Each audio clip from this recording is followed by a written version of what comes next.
Jhagadia GIDC સ્થિત metropolitan કંપનીમાં બનેલી લાફાકાંડની ઘટનાને લઈને ઝઘડિયા જીઆઈડીસી પોલીસે કાર્યવાહી તેજ કરી કેસમાં નોટિસ પાઠવી હાજર રહેવા જણાવાયેલા આમ આદમી પાર્ટીના 3 આગેવાનોની અટકાયત કરી પૂછપરછ શરૂ કરવામાં આવી છે। મળતી માહિતી મુજબ જિલ્લા પ્રમુખ પિયુષ પટેલ, જિલ્લા પંચાયત સભ્ય રજની વસાવા, ઝઘડિયા તાલુકા પ્રમુખ સર્જન વસાવા ઝઘડિયા જીઆઈડીસી પોલીસ સમક્ષ હાજર થયા।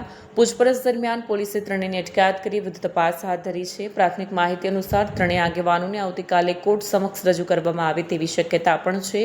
બીજી તરફ ધારાસભ્ય ચેતર વસાવા હાલ અન્ય કેસમાં સજા હેઠળ જેલમાં હોવાથી તેમના વકીલ દ્વારા આ મામલે પોલીસ સમક્ષ જવાબ રજૂ કરવામાં આવ્યો હોવાના અહેવાલ પ્રાપ્ત થયા છે। હાલ સમગ્ર મામલે પોલીસ દ્વારા તપાસ ચાલુ છે। કેસ અંગે વધુ વિગતો પોલીસની સત્તાવાર કાર્યવાહી બાદ સ્પષ્ટ થશે। જય જોહાર, જય ભારત। આજે અમે ઝઘડિયા જીઆઈડીસી પોલીસ સ્ટેશન ખાતે સવારથી જ અમારા આમ આદમી પાર્ટીના આગેવાનો છે કે જેમને ઝઘડિયા જીઆઈડીસી પોલીસ સ્ટેશન મારફત સમન્સ પાઠવવામાં આવેલો હતો આજની તારીખમાં હાજર રહેવા માટે।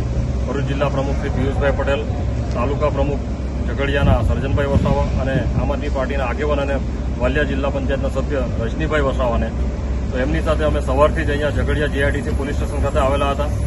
જે ઘટના ઝઘડિયા જીઆઈડીસીની મેટ્રોપોલિટન કંપનીમાં બનેલી હતી, માન્ય ધારાસભ્ય શ્રી ચૈતરભાઈ વસાવાની સાથે એ ઘટનામાં આમ આદમી પાર્ટીના જે આગેવાનો છે એમના પર પણ ફરિયાદ દાખલ કરવામાં આવી છે અને એના માટે જ્યારે સમન્સ પાઠવવામાં આવેલો હતો અને અમે એમની સાથે અહીંયા આવેલા હતા ત્યારે ઝઘડિયા જીઆઈડીસી પોલીસ સ્ટેશનમાં આખો દિવસ એમની પૂછપરછ કરવામાં આવી અને સાંજે એમની ધરપકડ કરવામાં આવી છે।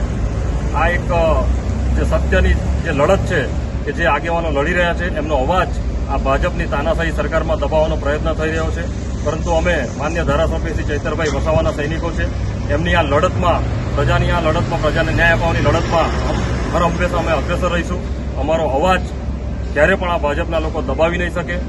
આવતીકાલે ઝઘડિયા જ્યુડિશિયલ કોર્ટમાં આ લોકોને હાજર કરવામાં આવશે ત્યારે અમને ન્યાયતંત્ર પર પૂરો ભરોસો છે કે સત્યની આ લડાઈમાં સત્યની જીત થશે અને આવનાર દિવસોમાં અમારી આ લડત અટકવાની નથી। ગમે એટલા આ લોકો અમને દબાવવાનો પ્રયત્ન કરશે, પરંતુ અમે હર હંમેશ પ્રજાને ન્યાય અપાવવા માટે પ્રજાની સાથે ખભેથી ખભા મિલાવીને પ્રજાની આ લડતમાં અમે હર હંમેશા અગ્રેસર રહીશું।